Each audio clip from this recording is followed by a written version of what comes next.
Alalahanin mo ang lumikha sa iyo habang bata ka pa, at bago dumating ang panahon ng kahirapan at masabi mong, "Hindi ako masaya sa buhay ko."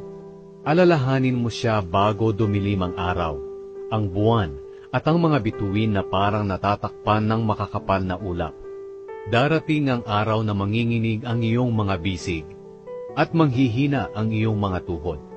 Hindi ka na makakanguyang mabuti, dahil iilan na lang ang iyong ngipin, at lalabo na ang iyong paningin.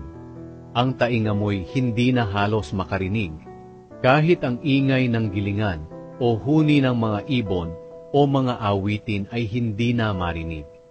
Matatakot ka nang umakyat sa matataas na lugar o lumakad sa lansangan ng nag-iisa. Puputi na ang iyong buhok, hindi ka na halos makakalakad, at mawawala na ang lahat ng iyong pagnanasa. Sa bandang huli, pupunta ka sa iyong tahanang walang hanggan, at marami ang magluluksa para sa iyo sa mga lansangan. Kaya alalahanin mo ang Diyos habang nabubuhay ka, habang hindi pa nalalagot ang kadenang pilak at hindi pa nababasag ang gintong lalagyan, o hindi pa nalalagot ang tali ng timba sa balon, at nasisira ang kalo nito. Kung magkagayon, babalik ka sa lupa kung saan ka nagmula, at ang espiritu mo'y babalik sa Diyos na siyang nagbigay nito. Sabi ng mangangaral, walang kabuluhan, tunay na walang kabuluhan ang lahat. Bukod sa pagiging marunong nitong mangangaral, itinuturo din niya sa mga tao ang lahat ng kanyang nalalaman. Pinag-aralan niyang mabuti ang mga kasabihang binanggit niya rito. Pinagsikapan niyang gamitin ang mga nararapat na salita. At ang lahat ng isinulat niya rito ay tama at totoo.